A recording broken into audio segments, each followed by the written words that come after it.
One.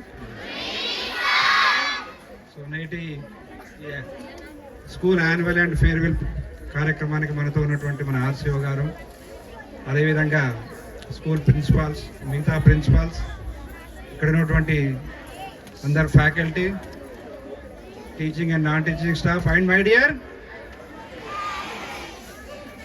Little sisters. ఎందుకన్నారు sisters అని? Why you are my little sisters? Because I am your senior. మీ senior కాబట్టి, మీరు నాకు జూనియర్లు కాబట్టి you are always my sisters. చిన్నగా ఉన్నారు కాబట్టి లిటిల్ సిస్టర్స్. అవునా కదా? How I am your senior? మీ సీనియర్ ఎట్లయినా నేను మీ సీనియర్ నేనా? ఎట్లా సీనియర్? మీ స్కూల్లో చదువుకున్నా? మరి ఏ స్కూల్లో చదువుకున్నా? ఏ గురుకులు? నేను కూడా మీలాగే కొన్ని సంవత్సరాల క్రితం బీసీ రెసిడెన్షియల్ స్కూల్లో చదువుకున్నాను. అవునా కదా? అందుకనే నేను మీ అందరికీ సూపర్ సీనియర్ని. You are all my little sisters. That's why మిమ్మల్ని స్టూడెంట్స్ అనకుండా. అర్థమైందా ఇప్పుడు? సో వన్స్ అగైన్, సో ఈ యాన్యువల్ డేకు ఉన్నటువంటి మీ అందరికి కూడా శుభాకాంక్షలు తెలుపుతూ, ముఖ్యంగా ఐఎమ్ వెరీ హ్యాపీ. ఎందుకంటే నాకైతే చలి పెడుతుంది, ఒకవైపు వణుకుతూ ఉన్నాను. బట్ మీ యొక్క ఎనర్జీ చూస్తూ ఉంటే అసలు డ్యాన్సులు ఎంత ప్రొఫెషనల్గా, ఎంత నీట్గా, ఎంత ఎనర్జెటిక్గా ఉన్నాయంటే, నేను యాక్చువల్గా వచ్చినప్పుడు ఆర్సీఓకి చెప్పాను, నా టైం ఓన్లీ 1 అవరే, నేను 1 అవర్లో వెళ్ళిపోతానని చెప్పాను. మ్యాక్సిమం 1.5 అవర్, బట్ ఆల్మోస్ట్ 9 దాటిపోయింది అనుకుంటే ఇప్పుడు. సో ఇంకా ఉండాలని కానీ మళ్ళీ రేపు పొద్దున చాలా పనులు ఉన్నాయి. సో కాబట్టి తప్పదు, కాబట్టి ఒక 10 నిమిషాలు మీతో మాట్లాడి వెళ్దామని వచ్చాను. మాట్లాడమంటారా? ఎక్సలెంట్ డ్యాన్స్ పని. నేను ఏమనుకున్నానంటే ఏదో చిన్న పిల్లలు కదా ఏం చేస్తారులే మామూలుగా అనుకున్నాను. బట్ చాలా వరకు ద ప్రొఫెషనల్ ప్రోగ్రామ్స్ ఉన్నాయి. So I congratulate all my sisters for having the wonderful performance. Me principal madam చెప్తున్నది, ఎన్ని ప్రోగ్రాంలు ఉన్నాయమ్మా అని అడిగాను. 40 ప్రోగ్రామ్స్ సార్ అన్నది. అంటే నాకు అర్థమైంది అంటే ఇన్ని ప్రోగ్రాంలు చేయాలంటే అంత ఈజీ కాదు.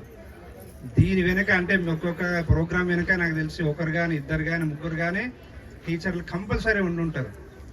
సో మీ అందరికి కూడా వాళ్ళు అన్ని రకాలుగా నేర్పి, ప్రాక్టీస్ చేయించి, మేకప్ వేయించి, స్టేజ్ మీద పర్ఫార్మ్ వాళ్ళకు లబ్డప్ అవుతూ ఉంటుంది. అరే నా ప్రోగ్రామ్ ఎట్లయిద్ది అని చెప్పేసి. సో ప్రోగ్రామ్ మంచిగా అయిన తర్వాత అబ్బాయి ఎంత హ్యాపీగా ఫీల్ అవుతుంటారు అంటే, నేను చూస్తా ఉన్నా అక్కడి నుంచి టీచర్లు మీ యొక్క ఎక్స్ప్రెషన్స్.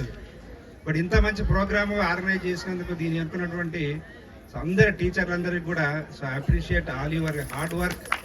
ఎందుకంటే నేను ముందు నుంచి చెప్తున్నా, రెసిడెన్షియల్ స్కూల్లో పనిచేసినటువంటి టీచర్లు మీ యొక్క హార్డ్ వర్క్ వల్లనే ఈరోజు రెసిడెన్షియల్ స్కూల్స్కు సక్సెస్ అవుతున్నది. నేను ఈరోజు ఈ స్టేజ్ మీద మీ ముందు మాట్లాడుతున్నట్టే కూడా సో దాదాపు 30 సంవత్సరాల క్రితం మీ లెక్కనే రెసిడెన్షియల్ స్కూల్లో ఉన్న గురువులు మామూలు ఆ విధంగా తీర్చిద్దాం. So that's why I always appreciate and thank you also on personal behalf of the society తరఫున. సో రెసిడెన్షియల్ స్కూల్లో పనిచేస్తున్న టీచర్లు అందరూ కూడా నేనైతే రుణపడి ఉంటాను. మీరేమనుకున్నా కానీ ముఖ్యంగా నేను పిల్లలకు నేను ఎందుకు ఇప్పుడు ఎంత బిజీ ఉన్నా కానీ ఎటువంటి ప్రోగ్రాంలకు రావాలని అనుకుంటానంటే, నేను కూడా మీ దగ్గర రెసిడెన్షియల్ స్కూల్లో చదువుకున్నా కాబట్టి. రెసిడెన్షియల్ స్కూల్లో చదువుకున్నటువంటి ఎంజాయ్మెంట్, మీరు క్లాస్ అంటే మీకు ఇష్టమా, ఇటువంటి ప్రోగ్రాం అంటే ఇష్టమా? మీరు నిజం చెప్పాలి, అట్లా ఏముండదు, కథలు చెప్పొద్దు. సో ఇటువంటి ప్రోగ్రాంలు వస్తున్నాయంటే ఎక్కడ లేని ఎనర్జీ వస్తుంది. నాకు తెలుసు, మీరు ఏదైనా ఒకటి 17 టేబుల్ నేర్చుకోవాలంటే 1 రోజులైనా మీకు రాదు. అదే ఒక పాట నేర్చుకోవాలంటే 2 రోజులు ప్రాక్టీస్ చేస్తే పాట నోటికి వస్తుంది, డాన్స్ వస్తుంది, అన్నీ వస్తుంది. అవునా కాదా? సో అంత ఇంట్రెస్టింగ్గా ఉంటుంది. సో ఇటువంటి ప్రోగ్రాంలు కంపల్సరీ ఉండాలి. సో కంపల్సరీ ఉంటాయి కూడా, వీటిని ఎంకరేజ్ చేస్తాం మనము. సో ఇటువంటి ప్రోగ్రాంలు అంటే ఈ రెసిడెన్షియల్ చూసుకునే వాళ్ళకి చాలా మందికి ఏముంటుంది అంటే గవర్నమెంట్ రెసిడెన్షియల్ స్కూలు ఇక్కడ ఏముంటాయిలే ఫెసిలిటీస్ ఇటువంటి ప్రోగ్రాంలు ఉంటాయి అనుకుంటారు. బట్ మేబీ మనకు పెద్ద పెద్ద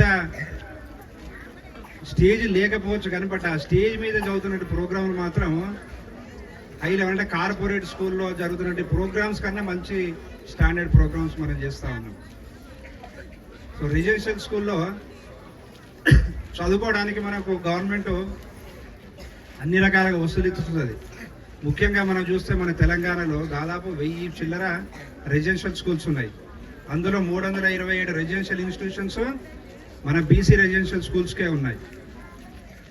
ఇక్కడ ఏమైనా డబ్బులు ఇస్తున్నారా మీరు? Any student is paying 50,000 1 lakh rupees per annum.